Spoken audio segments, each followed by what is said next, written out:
नमस्कार साथियों, स्वागत है एक बार फिर से आपका लोकमय स्टडीज यूट्यूब चैनल पर। साइकोलॉजी की टेस्ट सीरीज यहाँ पर शुरू करने जा रहे हैं, जिसके अंतर्गत आपको टॉपिक वाइज जो है प्रश्नों का हल दिया जाएगा, साथ ही में उनकी एक्सप्लेनेशन डिटेल से आपको सारी चीज़ें जो है वो बताई जाएंगी। तो आपको जो है चैनल को सब्सक्राइब करना है, रेगुलर इसी तरह के वीडियोज़ देखने को आपको मिलते रहेंगे। रीट में जो है आपकी जो तैयारी है उसमें बहुत ज़्यादा हेल्पफुल ये वीडियो होने वाला है। शुरू करते हैं आज के पहले प्रश्न से। पहला प्रश्न आपकी मोबाइल स्क्रीन पर है इस वक्त। शिशु के भ्रूण से संबंधित वह परत जिससे बच्चे के हृदय, मस्तिष्क और लीवर का निर्माण होता है। तो देखिए, आपको अच्छे से पता है कि भ्रूणावस्था जो होती है उसके अंतर्गत शिशु में 3 परतें पाई जाती है, एक्टोड्रम, मीसोड्रम और एंडोड्रम। अब सवाल आपका ये है कि हृदय, मस्तिष्क और लीवर का जो निर्माण है वो कौन सी परत से होता है। तो देखिए, एक्टोड्रम जो होती है वो सबसे बाहरी परत होती है, मीसोड्रम मध्य परत होती है और एंडोड्रम जो है सबसे आंतरिक परत होती है। बाहरी परत एक्टोड्रम से आपकी एक तो त्वचा और उसके साथ में बालों का निर्माण जो है वो एक्टोड्रम से होता है। मीसोड्रम से मांसपेशियों और साथ ही में हृदय, मस्तिष्क और लीवर के खोल का निर्माण होता है, जबकि हृदय, मस्तिष्क और लीवर का जो एक्चुअल निर्माण होता है वो होता है आपका एंडोड्रम से। तो देखिए, पहले जो प्रश्न है इसका जो आंसर होगा करेक्ट वो होगा ऑप्शन नंबर सी, एंडोड्रम। बात करते हैं दोस्तों नेक्स्ट प्रश्न की। नेक्स्ट प्रश्न है, गाल्टन के सिद्धांत के अनुसार एक बालक में दादा दादी से प्राप्त कितने प्रतिशत अर्जित गुण होते हैं। गाल्टन ने एक सिद्धांत दिया था, इन्होंने कहा था कि एक जो बच्चा होता है उसमें जो है 50% गुण माता पिता से, 25% गुण दादा दादी से और इसी प्रकार पीढ़ी दर पीढ़ी जो है गुण आते हैं। और अगर ऐसे अपन लोग देखें तो 7 पीढ़ी तक जाते जाते गुण जो है वो लगभग 0 के आसपास हो जाते हैं। इसीलिए कहा जाता है कि एक बालक के अंदर जो है वो 7 पीढ़ियों के गुण पाए जाते हैं। तो ऐसे में आपको अच्छे से पता चल गया होगा कि माता पिता से 50% और निरंतर इसी क्रम में घटते जाते हैं। तो दादा दादी से जो है 25% गुण आपको यहाँ पर देखने को मिलते हैं। ऑप्शन नंबर बी जो है वो इसका करेक्ट आंसर होगा। नेक्स्ट प्रश्न की अगर हम बात करें तो अभिवृद्धि में दिखाई देने वाले लक्षण हैं। देखिए दोस्तों, अभिवृद्धि और विकास जो है इसमें आपको अच्छे से अंतर पता होना चाहिए। अभिवृद्धि जो है शारीरिक अंगों की वृद्धि होती है, उसी को अभिवृद्धि कहा जाता है। देखिए, शरीर के आकार में वृद्धि, ऑप्शन नंबर ए बिल्कुल सही बात है। शरीर के आकार में जो वृद्धि होती है उसे अभिवृद्धि कहते हैं। शरीर की लंबाई में वृद्धि, शरीर के किसी भी अंग में वृद्धि होती है वही अभिवृद्धि होती है। ऑप्शन नंबर डी जो है उपयुक्त, सभी तीनों ही ऑप्शन सही है, इसलिए ऑप्शन नंबर डी इसका राइट आंसर होगा। देखिए, अभिवृद्धि जो है एक मात्रात्मक पक्ष है और ये सिर्फ शारीरिक पक्ष है, और विकास जो होता है वो शारीरिक, सामाजिक, संवेगात्मक, नैतिक सभी प्रकार के पक्षों को उसमें शामिल किया जाता है। नेक्स्ट प्रश्न जो है वो आपकी स्क्रीन पर इस वक्त, अभिवृद्धि के लिए कौन सा कथन सत्य नहीं है। देखिए, बात करते हैं, ये मात्रात्मक होती है, बिल्कुल सत्य कथन है। अभिवृद्धि जो है उसको मापा जा सकता है, शरीर के अंगों में किस प्रकार से वृद्धि हो रही है इसको आप आसानी से माप सकते हैं इन स्टेप के माध्यम से। ये संख्यात्मक होती है, ऑप्शन नंबर सी। देखिए, अगर मापेंगे, अगर आपकी लंबाई है 6 फीट तो आप 6 फीट जो है वो लिख सकते हैं, बिल्कुल ये संख्यात्मक होती है। अंगों से संबंधित है, हाथ पैर वगैरह हर चीज़ की आप लंबाई जो है चौड़ाई वो नाप सकते हैं, तो इसलिए अंगों से संबंधित भी है, संख्यात्मक भी है, मात्रात्मक भी है। लेकिन ऑप्शन नंबर बी, अभिवृद्धि की एक निश्चित दिशा होती है। नहीं दोस्तों, अभिवृद्धि की कोई भी निश्चित दिशा नहीं होती है। विकास की एक निश्चित दिशा होती है जो कि केंद्र से परिधि की ओर और सिर से पैर की ओर, जिसको मस्तकोद्मुखी विकास भी कहा जाता है। लेकिन अभिवृद्धि की कोई भी निश्चित दिशा नहीं होती है। तो क्वेश्चन नंबर जो 4 है उसका करेक्ट आंसर होगा ऑप्शन नंबर बी कि इसकी कोई निश्चित दिशा नहीं होती है। नेक्स्ट जो प्रश्न है वो है, कोशिकीय गुणात्मक वृद्धि ही अभिवृद्धि है, ये कथन किसका है। देखिए, ऑप्शन नंबर ए, गाल्टन जो है उन्होंने सिद्धांत दिया था कि एक बच्चा जो होता है उसमें गुण जो पाए जाते हैं वो 50% माता पिता से, 25% दादा दादी से और इसी क्रम में लगातार पीढ़ी दर पीढ़ी चलते जाते हैं। टोटल 7 पीढ़ियों के गुण एक बालक में पाए जाते हैं। ऑप्शन नंबर बी जो है वो है लेमार्क जो है इन्होंने जिराफ के एग्जाम्पल के माध्यम से अर्जित गुणों का सिद्धांत दिया था। श्रीमती हरलोक ने बताया था कि बालक का जो विकास होता है वो गर्भकाल से शुरू हो जाता है। लेकिन यहाँ पर ऑप्शन नंबर डी जो है वो है फ्रैंक ने जो है वो ये परिभाषा दी थी कि कोशिकीय गुणात्मक वृद्धि ही जो है वो अभिवृद्धि है। तो इसका राइट आंसर जो होगा वो होगा option number D. Option number D जो है वो आपका राइट आंसर है। नेक्स्ट प्रश्न की ओर अपन लोग बढ़ते हैं। निम्न में से कौन सी एक विशेषता अभिवृद्धि की नहीं है। अभिवृद्धि बहुपक्षीय अवधारणा है, बिल्कुल अभिवृद्धि बहुपक्षीय अवधारणा बिल्कुल भी नहीं है, ये एक संकुचित अवधारणा है। अभिवृद्धि मात्रात्मक है, अभिवृद्धि का मापन संभव है। देखिए, अभिवृद्धि जो है एक संकुचित अवधारणा है, क्योंकि अभिवृद्धि के अंतर्गत आपको अच्छे से पता है कि सिर्फ शारीरिक पक्ष को शामिल किया जाता है। अभिवृद्धि मात्रात्मक होती है, इसकी मात्रा को मापा जा सकता है। अगर आपकी लंबाई जो है कितनी है, आप इसको संख्याओं के तौर पर भी दर्शा सकते हैं, माप सकते हैं, इसका मापन भी संभव है। लेकिन ये बहुपक्षीय अवधारणा नहीं है, क्योंकि इसमें सिर्फ एक शारीरिक पक्ष को शामिल किया जाता है। बहुपक्षीय अवधारणा कौन सी है? बहुपक्षीय अवधारणा जो है वो है आपका विकास। तो ऑप्शन नंबर ए जो है वो इसका राइट आंसर होगा कि अभिवृद्धि जो है वो एक बहुपक्षीय अवधारणा नहीं है, ये इसकी विशेषता नहीं है दोस्तों। नेक्स्ट प्रश्न की अगर हम बात करते हैं, निम्न में से विकास की विशेषता है। देखिए वही बात हो गई जो ऊपर वाले प्रश्न में मैंने बताई थी कि विकास जो है वो एक बहुपक्षीय अवधारणा है। बहुपक्षीय अवधारणा, इसके अंतर्गत क्या क्या शामिल आप लोग कर सकते हैं? शारीरिक पक्ष भी आप शामिल कर सकते हैं, मानसिक विकास भी कर सकते हैं, बालक का संवेगात्मक विकास, उसका नैतिक विकास, उसके अलावा उसका सामाजिक विकास, सभी पक्षों को आप लोग शामिल कर सकते हैं। इसलिए एक बहुपक्षीय अवधारणा है। चूँकि इसमें काफ़ी सारे पक्षों को शामिल किया जाता है, इसलिए जो विकास जो है वो एक व्यापक अवधारणा भी है। और विकास जो है वो एक सतत प्रक्रिया में होता है।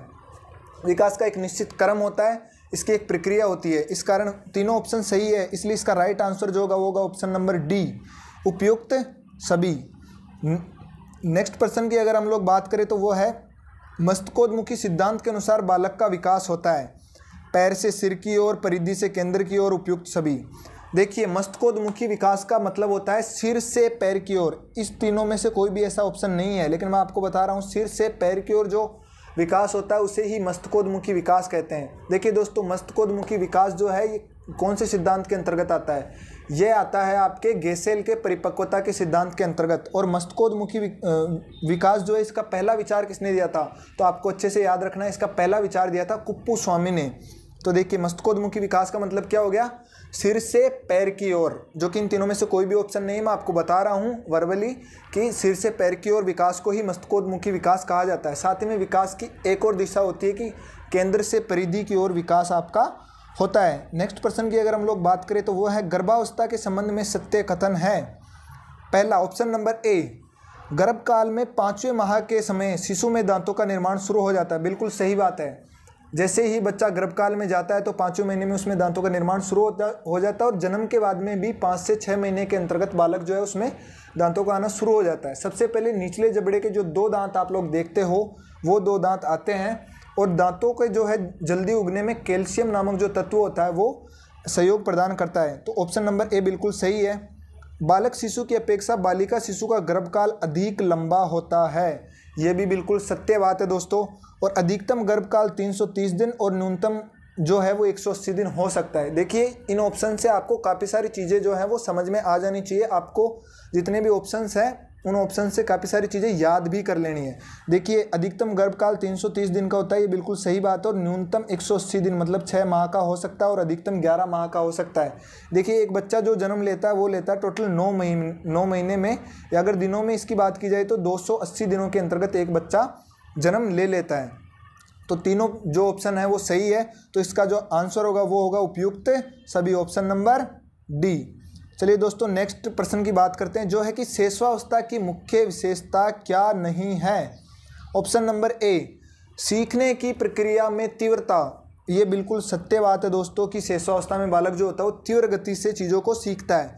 साथ ही में अनुकरण द्वारा सीखने की प्रवृत्ति, ऑप्शन नंबर बी, ये भी बिल्कुल सही है, क्योंकि अनुकरण करता है बालक को, कुछ भी चीज़ें नहीं जानता है। और भाषा भी अगर बालक सीखता है, आपको अच्छे से पता होना चाहिए कि एक बालक में भाषा का जो विकास है वो लगभग 2 वर्ष की आयु तक हो जाता है। तो भाषा भी वो अनुकरण के द्वारा ही सीखता है। और शेषवावस्था जो होती है उसको वो जन्म से लेकर के 5 से 6 वर्ष की अवस्था को कहा जाता है। तो अनुकरण के माध्यम से वो जो है चीज़ों को सीखता है, अपना विकास करता है। लेकिन उसके अंतर्गत दोस्तों एक चीज़ नहीं पाई जाती, वो है चिंतन। तो इसका जो राइट आंसर होगा वो होगा चिंतन। प्रश्न नंबर 10 का राइट आंसर होगा ऑप्शन नंबर सी। देखिए दोस्तों नेक्स्ट प्रश्न आपके मोबाइल स्क्रीन पर इस वक्त है, शेषवावस्था तीव्र विकास की अवस्था है, ये कथन किसने कहा था? देखिए वेलेंटाइन ने कहा था कि शेषवावस्था जो है वो सीखने का आदर्श काल है। सिगमंड जो फ्राइड है, इन्होंने कहा था कि शेषवावस्था जो है वो भावी जीवन की आधारशिला है। लेकिन वॉटसन ने कहा था कि शेषवावस्था जो है वो तीव्र विकास की अवस्था है। इसलिए इसका जो राइट आंसर होगा वो होगा ऑप्शन नंबर बी, वॉटसन। देखिए दोस्तों साथ ही में दोस्तों जो ऑप्शन नंबर डी है क्रो एंड क्रो ने क्या कहा था, इन्होंने कहा था कि 20वीं सदी में जो है बालकों को लेकर के काफ़ी सारे एक्सपेरिमेंट्स हुए हैं, बाल विकास को समझाया गया है, बालक किस प्रकार से विकास करता है, उसके साथ में अधिगम से संबंधित काफ़ी सारे सिद्धांत भी जो है 20वीं सदी के अंतर्गत आए हैं। इसलिए क्रो ने जो है 20वीं सदी को बालकों की सदी माना है। ये जानकारी भी आपको अच्छे से ध्यान में रखनी है। बाकी ये जो पर्सन है इसका right answer option number B होगा कि वॉटसन जो है उन्होंने शिशुअवस्था को तीव्र विकास की अवस्था कहा था। 12वें प्रश्न की बात करते हैं दोस्तों। ये प्रश्न है कि जन्म के समय शिशु के हृदय की धड़कन प्रति मिनट कितनी होती है। तो आपको अच्छे से पता होना चाहिए कि बालक जब जन्म लेता है तब उसका हृदय जो होता है 140 बार प्रति मिनट के हिसाब से धड़कता है। ये काफ़ी ज़्यादा है। हमारी जो नॉर्मल हार्ट बीट होती है वो होती है 72, जो कि होती है हमारे वयस्क होने पर, अर्थात कोई भी बालक जो 18 साल से ऊपर का हो जाता है, वो प्रौढ़ावस्था में प्रवेश कर जाता है और वयस्क हो जाता है, तब उसकी जो हार्ट बीट होती है वो 72 बार होती है। आपको जानकारी में रखना है कि बालक जब पैदा होता है तब 140 बार प्रति मिनट होती है और कुछ ही समय के बाद में ये जो हार्ट बीट होती है 120 बार प्रति मिनट में कन्वर्ट हो जाती है। थोड़ी ही देर में जो है 20 बार जो है हृदय कम धड़कने लगता है। तो देखिए जन्म के समय कितनी हुई, 140। ऑप्शन नंबर बी जो है वो इसका राइट आंसर हो जाएगा दोस्तों। नेक्स्ट प्रश्न है कि शिशुअवस्था में दूध के दांत या अस्थायी दांतों की संख्या कितनी होती है। देखिए आपको अच्छे से ये प्रश्न पहले भी आ चुका है कि गर्भकाल में जैसे ही बालक होता है तो 5वें महीने में जो है दांत बनना प्रारंभ हो जाते हैं और जन्म के बाद में 5 से 6 महीने के अंतर्गत बालक जो है उसमें दांतों का निर्माण शुरू हो जाता है, बालक में दांत दिखने लगते हैं। लेकिन शिशुअवस्था में बालक में जो टोटल दांतों की संख्या होती है वो होती है 20। ऑप्शन नंबर ए जो है वो इसका करेक्ट आंसर हो जाएगा दोस्तों। अब बात करते हैं दोस्तों नेक्स्ट प्रश्न की, जो है बालक का सर्वाधिक समाजीकरण होता है। देखिए वैसे तो बालक जो है कहते हैं कि बालक की जो पहली पाठशाला होती है वो उसका परिवार होता है और समाज से भी वो जो है काफ़ी सारी चीज़ें ग्रहण करता है और विद्यालय परिवार जो होता है वो भी बालक के विकास में काफ़ी ज़्यादा भूमिका निभाता है। लेकिन बालक का जो सर्वाधिक समाजीकरण होता है दोस्तों वो होता है खेल मैदान में। खेल मैदान पहली ऐसी जगह होती है, ऑप्शन नंबर ए की मैं बात कर रहा हूँ, खेल मैदान पहली वो जगह होती है जहाँ पर बालक जो है अपने अलावा दूसरे बालकों से मिलता है, जिनका जो विकास है वो अलग अलग तरीके से होता है। क्योंकि खेल मैदान में सभी बालक ऐसा तो है नहीं कि समान परिवार से बिलोंग करते हैं, अलग अलग परिवारों से बिलोंग करने वाले होते हैं, तो उसको अच्छी बुरी काफ़ी सारी आदतें सीखने को मिलती है, समाज के बारे में काफ़ी सारी चीज़ें जो है बालक सीखता है। इसलिए बालक का सर्वाधिक समाजीकरण खेल मैदान में ही होता है और कहते हैं कि एक बालक जो होता है वो ज़्यादातर समय अपना खेलों में ही गुजारता है। तो ऑप्शन नंबर ए जो है वो इसका करेक्ट आंसर हो जाएगा।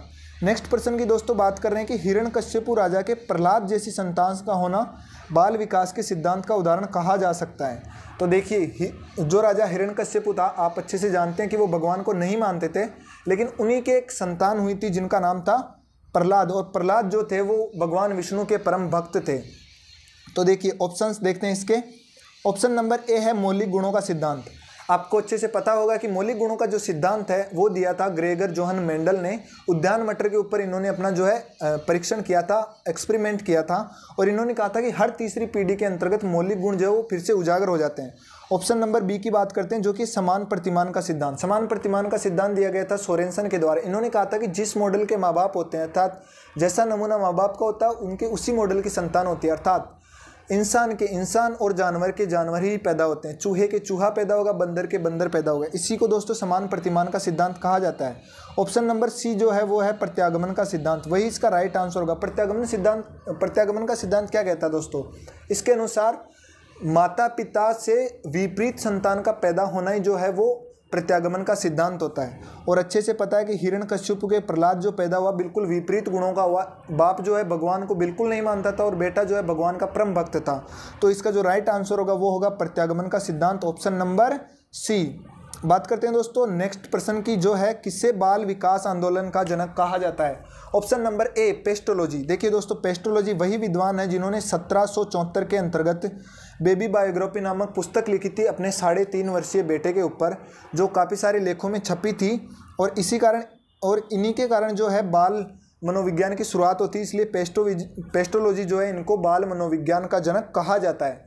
सेकंड ऑप्शन है टाइडमैन जो है इन्होंने पेस्टोलॉजी की बेबी बायोग्राफी पढ़ी थी और इन्होंने चिकित्सा के अंतर्गत बाल मनोविज्ञान को शुरू किया था, इसलिए टाइडमैन को बाल चिकित्सा मनोविज्ञान का जनक कहा जाता है। आप लोगों को अच्छे से पता होना चाहिए। ऑप्शन नंबर जो सी है वो है हरलॉक। श्रीमती विक्टोरिया हरलॉक जो इन्होंने कहा था कि बालक का जो विकास है वो गर्भकाल से ही प्रारंभ हो जाता है। ये बात जो है विक्टोरिया हरलोक ने कही थी, लेकिन ऑप्शन नंबर डी आप लोग यहाँ पर देखिए स्टैनली हॉल। स्टैनली हॉल ही है दोस्तों, एक अमेरिकी विद्वान थी और इन्होंने अमेरिकी विद्वान थे दोस्तों ये, और इन्होंने 1893 में दोस्तों आपको अच्छे से याद रखना है 1893 में जो है इन्होंने अमेरिका से बाल विकास आंदोलन की शुरुआत की थी, इसलिए इनको बाल विकास आंदोलन का जो है जनक कहा जाता है दोस्तों। नेक्स्ट प्रश्न की बात करते हैं तो वो है वुडवर्थ के अनुसार बालक के विकास में सर्वाधिक प्रभावित करने वाला कारक कौन सा है। वुडवर्थ की परिभाषा आपको अच्छे से याद होनी चाहिए। वुडवर्थ ने कहा था कि बाल विकास जो है वो एक बालक के वंशक्रम एवं वातावरण का गुणनफल होता है, अर्थात वंशक्रम और वातावरण दोनों का जो गुणनफल होगा वही होगा दोस्तों क्या, बाल विकास होगा। तो वातावरण जो है वो भी प्रभावित करता है, वंशक्रम भी प्रभावित करता है। ऑप्शन नंबर सी देखिए दोस्तों, उक्त दोनों, ऑप्शन नंबर जो सी है वो इसका राइट आंसर हो जाएगा दोस्तों। नेक्स्ट प्रश्न की अगर हम लोग बात करें तो वह है मानव जीवन का सबसे प्रारंभिक संरचनात्मक स्वरूप क्या है। देखिए दोस्तों, आपको अच्छे से पता होगा कि हमारे मानव जीवन की शुरुआत जो होती है वो होती है टोटल 46 गुणसूत्रों से, जिसमें से 23 गुणसूत्र माता से आते हैं अर्थात मातृकोश से आते हैं, और 23 गुणसूत्र जो है वो पितृकोश से आते हैं। 23 गुणसूत्र माता से और 23 गुणसूत्र पिता से आते हैं, जिनमें से 22 गुणसूत्रों को काय गुणसूत्र कहते हैं, जिनसे हमारे शरीर का निर्माण होता है, और एक गुणसूत्र जो होता है माता और पिता दोनों की तरफ से, उससे हमारा लिंग निर्धारण होता है, इसीलिए इनको लिंग गुणसूत्र कहा जाता है दोस्तों। टोटल पिता से XY और माता से XX गुणसूत्र आते हैं। XX अगर दोनों मिलते हैं तो बालिका, और XY अगर मिलते हैं तो बालक पैदा होता है दोस्तों। लेकिन टोटल 23 गुणसूत्र माता से और 23 गुणसूत्र पिता से मिलकर के टोटल 46 गुणसूत्र जो है ये एक सुई के बराबर, सुई की जो नोक होती है उसके बराबर एक संरचना का निर्माण करते हैं, जिसको अपन लोग संयुक्त कोष कह देते हैं, और उसी का दूसरा नाम क्या है दोस्तों, जाइगोट। तो ऑप्शन नंबर बी जो है वो इसका राइट आंसर हो जाएगा। प्रश्न आपकी मोबाइल स्क्रीन पर है, निम्न में से किस सिद्धांत के अनुसार शरीर मर जाता है परंतु जीव अमर रहता है। ऑप्शन नंबर ए है Stanley Hall, option number B है लेमार्क, सी है पियाजे और डी है बीजमैन। देखिए स्टैनली हॉल जो है इनको बाल विकास आंदोलन का जनक कहा जाता है। इन्होंने 1893 में अमेरिका से बाल विकास आंदोलन की शुरुआत की थी, इसलिए इनको बाल विकास आंदोलन का जनक कहा जाता है। लेमार्क जो है, लेमार्क ने अर्जित गुणों का सिद्धांत दिया था। इन्होंने कहा था कि जो जिराफ है उसकी गर्दन जो है अर्जित गुणों के कारण धीरे धीरे लंबी हो गई, पहले वो जो थी ऊँट की तरह उनकी गर्दन हुआ करती थी। देखिए पियाजे जो है, जीन पियाजे ने संज्ञानात्मक विकास का सिद्धांत दिया था, टोटल 4 अवस्थाओं में, आपको अच्छे से पता होना चाहिए। इसका जो राइट आंसर होगा वो होगा बीजमैन ने जो है बीज को सी सिद्धांत दिया था, जिसको अपन लोग अमरता का सिद्धांत या जनन द्रव्य का सिद्धांत भी कहते हैं। इन्होंने कहा था कि जनन द्रव्य जो होता है वो निरंतर बना रहता है, हमारा शरीर मर जाता है परंतु जो जीव होता है वो अमर रहता है। तो इसका जो राइट आंसर होगा वो होगा ऑप्शन नंबर डी, बीजमैन। देखिए अगले प्रश्न की बात करते हैं, निम्न में से कौन सा एक बाल विकास से संबंधित सिद्धांत नहीं है। ऑप्शन नंबर ए विभिन्नता का सिद्धांत, जी बिल्कुल है ये।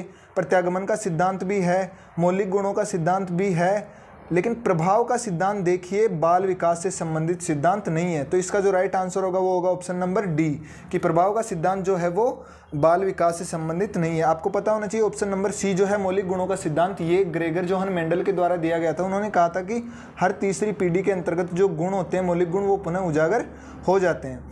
देखिए अगला प्रश्न जो है ये हिरण्यकश्यपु राजा के प्रहलाद जैसी संतान का होना बाल विकास के किस सिद्धांत का उदाहरण लिया जा सकता है।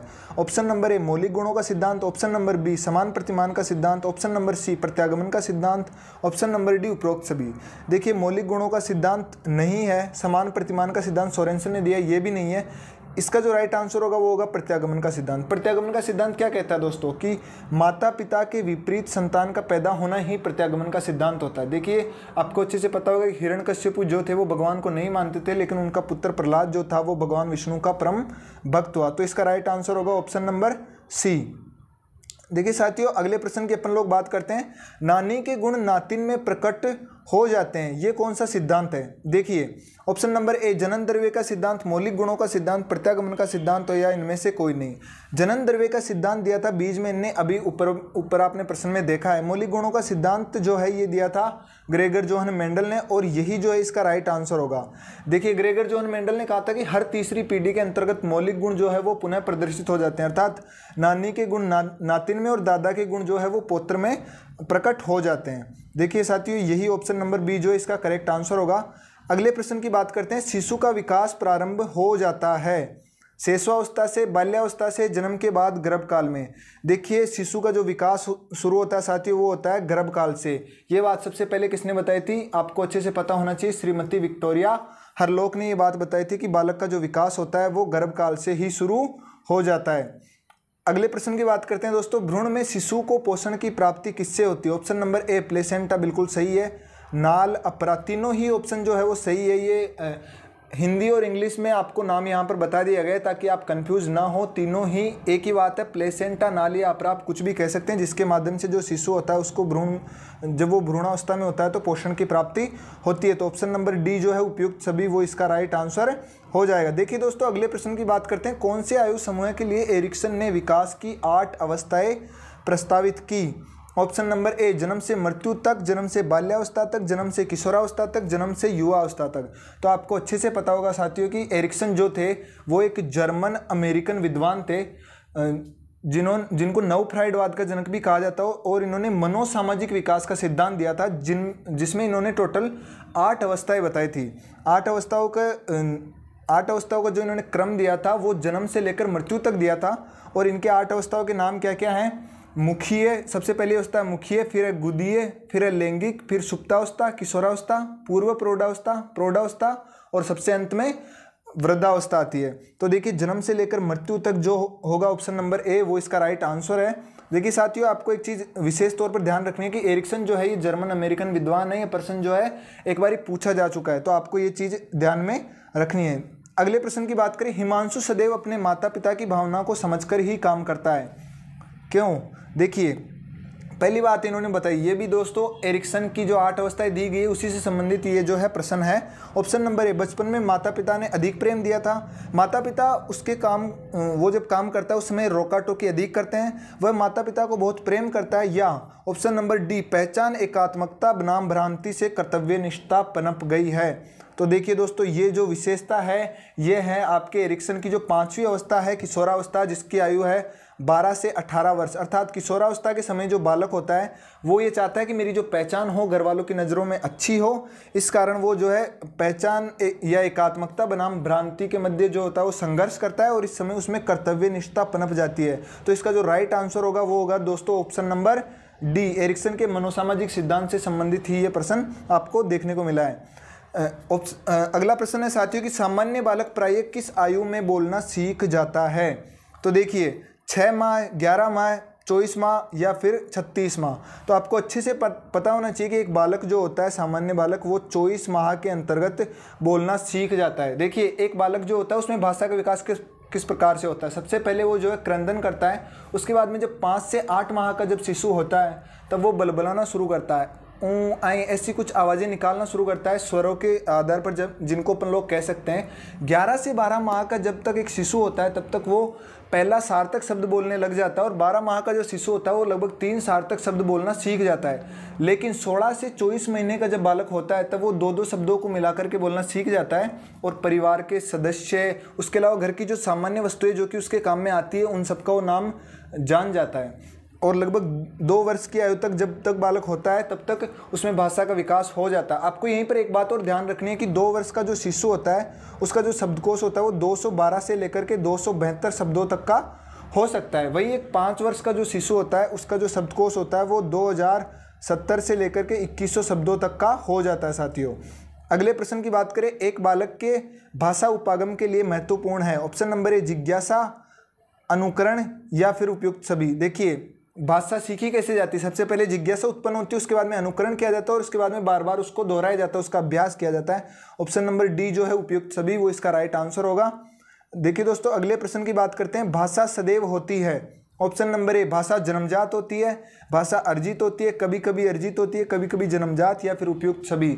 देखिए भाषा जो है वो जन्मजात नहीं होती है, भाषा को कोई भी बच्चा जो है जन्म से पूर्व से नहीं सीख करके आता है, भाषा हमेशा अर्जित होती है, व्यवहार के द्वारा भाषा सीखी जाती है। अनुकरण, मुख्य रूप से अनुकरण के द्वारा भाषा सीखी जाती है। सबसे पहले ऊपर वाले प्रश्न में जैसे आपने देखा कि सबसे पहले जिज्ञासा उत्पन्न होती है, फिर अनुकरण होता है, फिर अभ्यास होता है। तो भाषा जो उसका अर्जन किया जाता है और भाषा जो है अर्जित होती है। ऑप्शन नंबर बी जो है वो इसका राइट आंसर हो जाएगा। देखिए साथियों अगले प्रश्न की बात करते हैं, भाषा विचारों की अभिव्यक्ति का माध्यम है, ये कथन किसने दिया था। आपको अच्छे से पता होना चाहिए भाषा जो है इससे संबंधित दो कथन है। एक तो कि भाषा विचारों की अभिव्यक्ति का माध्यम है, ये बात कही थी दोस्तों स्वीट ने। ऑप्शन नंबर बी जो है वो इसका राइट आंसर होगा। उसके अलावा जो प्लेटो है वो भी एक बात कहते हैं, उन्होंने कहा था कि विचार जो है वो हमारी आत्मा की मूक बातचीत होते हैं, जब ये होठों से बाहर निकलते हैं तो ये ध्वन्यात्मक रूप ले लेते हैं, इसी को भाषा कहा जाता है। ये परिभाषा भी आपको याद रखनी है इसके साथ में। तो इसका जो राइट आंसर होगा वो होगा ऑप्शन नंबर बी स्वीट। अगले प्रश्न की बात करते हैं दोस्तों। भाषा है, भाषा अभिव्यक्ति उपागम है। बिल्कुल सही बात है दोस्तों। अपनी अभिव्यक्ति जो है वो जाहिर करते हैं भाषा के माध्यम से, विचारों को जाहिर करते हैं। विचार उपागम भी है और सामाजिक उपागम भी है। समाज में हम इसी के द्वारा जो है कार्य व्यवहार करते हैं। चिंतन का विकास भी भाषा के माध्यम से होता है। तो इसका जो करेक्ट आंसर होगा वो होगा ऑप्शन नंबर डी उपयुक्त सभी। अगले प्रश्न की बात करते हैं। आत्म विनिमय से अभिप्राय है। ऑप्शन नंबर ए शिशु द्वारा खाने पीने सोने के विशेष समय को संतुलित कर लेना, बालक के विकास पर निश्चित नियमों का लागू होना। ऑप्शन नंबर सी विकासात्मक पर प्रवृत्तियों का बढ़ना। ऑप्शन नंबर डी बालक के द्वारा घर वालों के आधार पर विकास करना। तो देखिए दोस्तों, आत्म विनिमय जो है वो गेसेल के परिपक्वता सिद्धांत से संबंधित है। गेसेल जो है ये एक अमेरिकी विद्वान थे और इन्होंने दो शब्द दिए थे, एक तो रेसिप्रोकल इंटरवीविंग और दूसरा दिया था आत्म विनिमय। आत्म विनिमय का अर्थ क्या होता है दोस्तों कि शिशु जो होता है वो अपने खाने पीने और सोने के समय को संतुलित कर लेता है और एक निश्चित टाइम एक निश्चित रूटीन को फॉलो करने लग जाता है दोस्तों, उसी को आत्म विनिमय कहते हैं। तो इसका जो राइट आंसर होगा वो होगा ऑप्शन नंबर ए। तो देखिए दोस्तों, अगले प्रश्न की बात करते हैं। बाल विकास का परिपक्वता सिद्धांत जो है वो किसके द्वारा दिया गया? अभी जैसा ऊपर वाले प्रश्न में आपने देखा अर्नोल्ड गेसेल के द्वारा, जो कि एक अमेरिकी विद्वान थे। आपको ये याद रखना साथियों। एरिक्सन जो थे इन्होंने मनोसामाजिक विकास का सिद्धांत दिया था। ब्रूनर के द्वारा संज्ञानात्मक विकास का सिद्धांत दिया गया था और जीन पियाजे के द्वारा भी संज्ञानात्मक विकास का सिद्धांत ही दिया गया था साथियों। अगले प्रश्न की अगर हम बात करें तो सामाजिक सांस्कृतिक संज्ञानात्मक विकास का सिद्धांत जो है ये किसने दिया था? ये दिया गया था दोस्तों आपको रूस के मनोवैज्ञानिक वाइगोत्स्की के द्वारा ये सिद्धांत दिया गया था। ऑप्शन नंबर डी जो है वो इसका राइट आंसर हो जाएगा। इसके अंतर्गत अगर बात करें आपसे कुछ इंपॉर्टेंट शब्दों की, तो आपको एक तो ZPD zone of proximal development जो है ये याद रखना है। उसके अलावा आत्म या निजी संभाषण और स्कैफोल्डिंग जो है ये तीनों शब्द इसी सिद्धांत से संबंधित है। अगले प्रश्न की बात करें, रेसिप्रोकल इंटरवीविंग शब्द का प्रयोग किस विद्वान के द्वारा किया गया? तो ये किया गया था साहब गेसेल के द्वारा।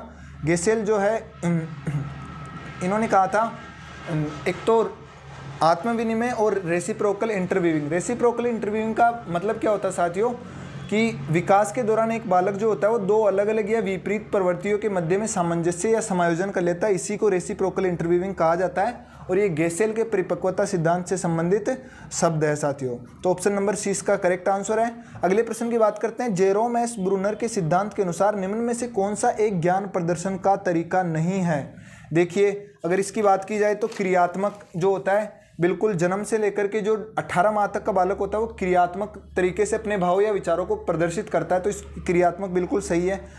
आध्यात्मिक इसमें नहीं होगा साथियों, प्रतीकात्मक भी होगा, जिसको प्रतिमात्मक भी अपन लोग कहते हैं। 1.5 से 6 वर्ष का बालक जो प्रतीकों के माध्यम से या उसी के आधार पर अपना जो है व्यवहार करता है ना।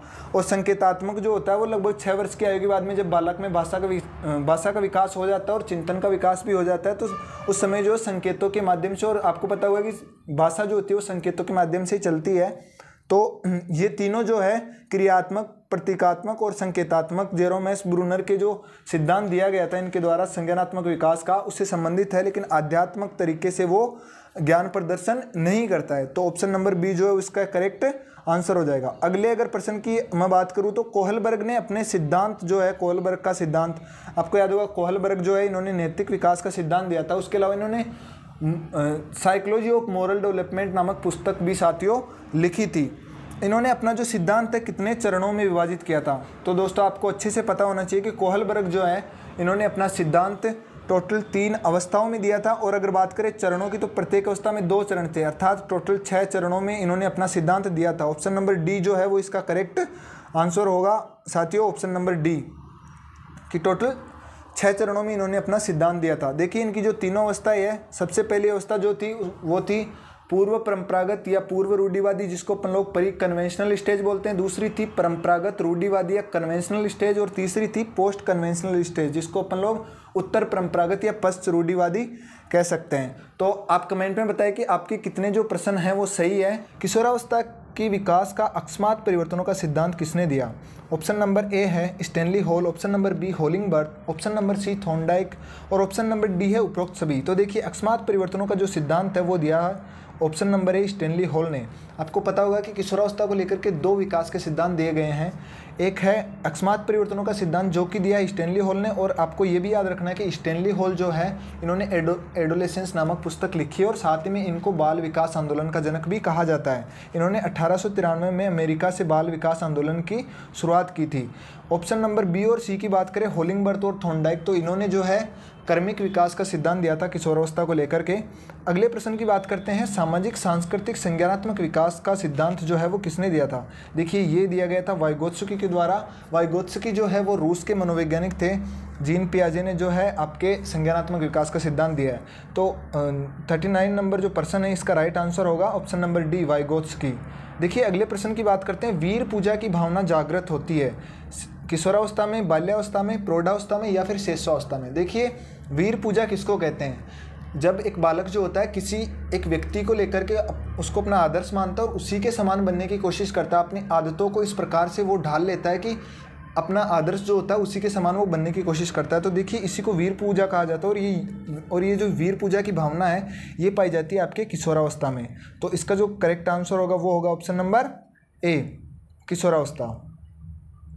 देखिए साथियों अगले प्रश्न की बात करते हैं साइकोलॉजी ऑफ मॉरल डेवलपमेंट नामक पुस्तक किसने लिखी थी?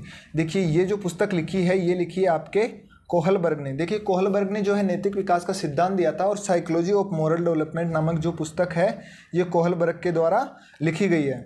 तो ऑप्शन नंबर ए जो है वो इसका करेक्ट आंसर होगा। देखिए अगला जो प्रश्न है ये काफ़ी अच्छा प्रश्न है और आपको इसको अच्छे से देखना चाहिए। एक बच्चा तर्क प्रस्तुत करता है कि हिंज को दवाई की चोरी नहीं करनी चाहिए, वह दवाई जो उसकी पत्नी की जान बचाने के लिए ज़रूरी है, क्योंकि यदि वह ऐसा करता है तो वह पकड़ा जाएगा और जेल भेज दिया जाएगा। कोहलबर्ग के अनुसार वह बच्चा नैतिक समझ के किस अवस्था के अंतर्गत आता है? ऑप्शन नंबर ए सामाजिक व्यवस्था निर्माण उन्मुक्ता, दंड या आज्ञा पालन उन्मुक्ता, सार्वत्रिक नीति उन्मुक्ता, उपयुक्त सभी। देखिए इसमें आपको पता होगा कि कोहलबर्ग जो है इन्होंने नैतिक विकास का सिद्धांत दिया और इसने कहानियों के माध्यम से जो है नैतिक विकास को समझाने की कोशिश की, जिनमें से एक प्रसिद्ध कहानी थी हिंज की दुविधा। देखिए तो एक बालक जो है वो कहता है कि हिंज जो है, जैसे इन्होंने हिंज की कहानी सुनाई उसके बाद में बालकों से जब पूछा गया तो एक बालक कहता है कि हिंज को जो है चोरी नहीं करनी चाहिए। तो वह बालक जो है नैतिक विकास को प्रदर्शित कर रहा है। किस कारण वो कर रहा है? क्योंकि उस बालक के मन में जो है भय है, और भय किस चीज़ का है? दंड या आज्ञा पालन उन्मुक्ता। सो देखिए यही जो ऑप्शन नंबर बी है इसका करेक्ट आंसर होगा साथियों। अगले प्रश्न की बात करते हैं कोहलबर्ग के सिद्धांत के पूर्व परंपरागत स्तर के अनुसार कोई नैतिक निर्णय लेते समय एक व्यक्ति निम्नलिखित से किस तरफ प्रवृत्त होता है? अंतर्निहित संभावित दंड। देखिए ऑप्शन नंबर ए जो है वो इसका करेक्ट आंसर होगा। कोहलबर्ग ने टोटल 3 नैतिक विकास की अवस्थाएं बताई थी, जिसमें से पहली जो अवस्था थी वो थी पूर्व परंपरागत अवस्था, जिसमें आपको अच्छे से पता होगा कि 2 चरणों में उसको बांटा गया था। पहला चरण था दंड या आज्ञा पालन उन्मुक्ता, 3 से 6 वर्ष का जब बालक होता है तब ऐसा व्यवहार वो करता है। तो इसका राइट आंसर होगा ऑप्शन नंबर ए। देखिए अगले प्रश्न की बात करते हैं मैकडूगल के अनुसार मूल प्रवृत्ति युयुत्सा का संबंध जो है किस संवेग से? देखिए मैकडूगल जो है उसने टोटल 14 मूल प्रवृत्तियाँ बताई है, जिसमें से क्रोध जो है उसका संबंध है युयुत्सा से। तो देखिए इसका राइट आंसर जो होगा वो होगा ऑप्शन नंबर डी क्रोध। ऑप्शन नंबर डी जो है वो इसका करेक्ट आंसर हो जाएगा साथियों। अगले प्रश्न की बात करते हैं जीन पियाजे के अनुसार संज्ञानात्मक विकास की कितनी अवस्थाएं उन्होंने बताई है टोटल? तो जीन पियाजे जो है इन्होंने संज्ञानात्मक विकास का सिद्धांत दिया और इन्होंने टोटल संज्ञानात्मक विकास की 4 अवस्थाएं जो है वो बताई। ऑप्शन नंबर बी जो है इसका करेक्ट आंसर हो जाएगा। अवस्थाओं के नाम उम्मीद करता हूँ कि आप सब लोगों को याद होंगे, और नहीं है तो एक बार आप अच्छे से सुन लीजिए। सबसे पहली अवस्था जो होती है उसको संवेदी या पेशीगामक अवस्था कहते हैं। उसके बाद में जो है पूर्व संक्रियात्मक अवस्था, मूर्त संक्रियात्मक अवस्था और चौथी अवस्था को अमूर्त संक्रियात्मक अवस्था कहा जाता है दोस्तों। अगले प्रश्न की बात करते हैं कि संवेग चेतना की वह अवस्था होती है जिसमें रागात्मक तीव्रता पाई जाती है। ये कथन किसका है? तो देखिए ये जो कथन है ये दिया गया है आपके रोस के अनुसार। रोस कहता है कि संवेग चेतना की वह अवस्था होती है जिसमें रागात्मक तीव्रता पाई जाती है। और वैलेंटाइन क्या कहता है दोस्तों? वैलेंटाइन कहता है कि संवेग किसी के प्रति विशेष लगाव का भाव है। तो इसका जो करेक्ट आंसर होगा वो होगा ऑप्शन नंबर सी रोस। देखिए अगले प्रश्न की बात करते हैं। बाल्यावस्था जो है उसको जीवन का अनोखा काल बताया गया है। बाल्यावस्था को जीवन का अनोखा काल जो है किसने कहा है? ये कहा है आपके कोल एंड ब्रूस ने। ऑप्शन नंबर ए जो है वो इसका करेक्ट आंसर होगा। बात करें कि फ्राइड ने क्या कहा, फ्राइड ने कहा है कि बाल्यावस्था जो है वो जीवन की निर्माणकारी अवस्था है, और किलपेट्रिक जो है बाल्यावस्था को प्रतिद्वंद्वात्मक समाजीकरण की अवस्था बताते हैं। तो इसका करेक्ट आंसर होगा साथियों option number A, Cole and Bruce. क्षणिक संवेग प्रदर्शन की विशेषता पाई जाती है। क्षणिक संवेग जो है वो पाए जाते हैं दोस्तों बाल्यावस्था के अंतर्गत। देखिए, अगर आपसे पूछा जाए कि संवेगों की तीव्रता अधिकतम कौन सी अवस्था में होती है, तो संवेगों की अधिकतम तीव्रता होती है वो होती है दोस्तों आपकी शेषावस्था में। और क्षणिक संवेग प्रदर्शन कब किया जाता है, वो किया जाता है दोस्तों बाल्यावस्था में। और बात करते हैं कि संवेग स्थिरता एक बालक कब दर्शाता है, जब वो किशोर हो जाता है, तो किशोरावस्था के अंतर्गत संवेग स्थिर होने लगते हैं। तो इसका जो करेक्ट आंसर होगा वो होगा ऑप्शन नंबर सी, बाल्यावस्था। देखिए साथियों, अगले प्रश्न की बात करते हैं। बाल्यावस्था जो है उसको किलपेट्रिक ने क्या कहा, ये अभी वो प्रश्न आ गया जिसमें मैंने आपको बताया था। तो किलपेट्रिक ने कहा है बाल्यावस्था को प्रतिद्वंद्वात्मक समाजीकरण की अवस्था। ऑप्शन नंबर सी जो है वो इसका करेक्ट आंसर हो जाएगा। अगला प्रश्न है, निम्न में से कौन सी एक बाल्यावस्था की विशेषता नहीं है। ऑप्शन नंबर ए, अभिवृद्धि में स्थिरता, सामूहिकता में प्रबलता, जिज्ञासा की कमी, समूह एवं खेलों की भाग्यता। देखिए, अभिवृद्धि जो है उसमें काफ़ी हद तक स्थिरता देखने को मिलती है बाल्यावस्था में। देखिए, बाल्यावस्था में जो होती है ग्रोथ वो थोड़ी सी रुक जाती है, बालक में आंतरिक परिवर्तन ज़्यादा देखने को मिलते हैं, और बाह्य परिवर्तन या शारीरिक परिवर्तन जो होते हैं वो कम देखने को मिलते हैं। इसलिए कहते हैं कि बाल्यावस्था में जो है अभिवृद्धि की स्थिरता आ जाती है, और जैसे बालक किशोर होता है एकदम से उसमें उसकी अभिवृद्धि जो होती है उसमें अपने को ग्रोथ देखने को मिलती है। सामूहिकता, देखिए सामूहिक भी हो जाता है बालक, ये जो है ये भी विशेषता है। ऑप्शन नंबर डी भी देख लीजिए, समूह एवं खेलों में सहभागिता काफ़ी ज़्यादा होती है, और बाल्यावस्था को जो है टोली की अवस्था भी कहा जाता है, और खेलों की अवस्था भी अपन लोग कहते हैं। तो खेलों में काफ़ी ज़्यादा सहभागिता पाई जाती है। ऑप्शन नंबर जो सी है ये बाल्यावस्था की विशेषता नहीं है। जिज्ञासा में कमी, देखिए साथियों जिज्ञासा पाई जाती है बालक में, तो ऑप्शन नंबर सी जो है वो इसका करेक्ट आंसर होगा कि कौन सी विशेषता नहीं है। अगला प्रश्न है, टोली की अवस्था किसे कहते हैं। तो देखिए, टोली की अवस्था अभी आपको बताई, टोली की अवस्था कहते हैं बाल्यावस्था को। अगले प्रश्न की बात करते हैं, बाल्यावस्था के संबंध में सत्य कथन है। ऑप्शन नंबर ए है अनावश्यक संग्रहण की प्रवृत्ति, बिल्कुल सही है। अनावश्यक संग्रहण जो होता है, बालक फालतू की चीज़ों को उठा करके रख लेता है, उसे लगता है कि ये मेरे काम की है, और सजीव चिंतन जो है बालक में काफ़ी ज़्यादा पाया जाता है। बिना किसी उद्देश्य के भ्रमण करना, जी हाँ बिल्कुल, निरुद्देश्य भ्रमण भी इसकी एक विशेषता है। समलिंगी समूह में रहना, देखिए आपको अच्छे से पता होना चाहिए कि बाल्यावस्था में जो बालक होता है वो बालक के साथ, और बालिका जो होती है बालिका के साथ ही समूह बनाना पसंद करते हैं। यही चीज़ किशोरावस्था में विपरीत हो जाती है, और विषम लिंगी के साथ में जो बालक या बालिका जो होती है वो समूह बनाने की कोशिश करते हैं। तो देखिए तीनों ही विशेषताएं, इसलिए इसका करेक्ट आंसर होगा उपयुक्त सभी, ऑप्शन नंबर डी। हड्डियों की संख्या सर्वाधिक पाई जाती है। देखिए, हड्डियों की संख्या जो सर्वाधिक पाई जाती है वो पाई जाती है बाल्यावस्था में। देखिए, एक बालक जब पैदा होता है तब उसके अंतर्गत उसमें जो है टोटल 270 हड्डियाँ होती है, और यही हड्डियाँ जो है बाल्यावस्था में 350 हो जाती है। और बात करें किशोरावस्था की, तो अस्थिकरण किशोरावस्था या अपन कह सकते हैं प्रौढ़ावस्था, उत्तर किशोरावस्था में जाकर के 206 जो है वो अस्थिकरण के कारण हो जाती है। तो इसका जो करेक्ट आंसर होगा वो होगा हड्डियों की संख्या सर्वाधिक पाई जाती है बाल्यावस्था में। तो यही था दोस्तों आज का वीडियो। आप कमेंट में बताइएगा कि आपके कितने प्रश्न जो है वो सही हुए हैं, और ऐसे ही कंटिन्यू और भी प्रश्नों के लिए आप जो हमारे चैनल को सब्सक्राइब कीजिए और बेल आइकन को दबा लीजिए। रोज़ शाम 7 बजे आपको ये जो क्लास है ये लाइव देखने को मिल जाएगी। Thank you.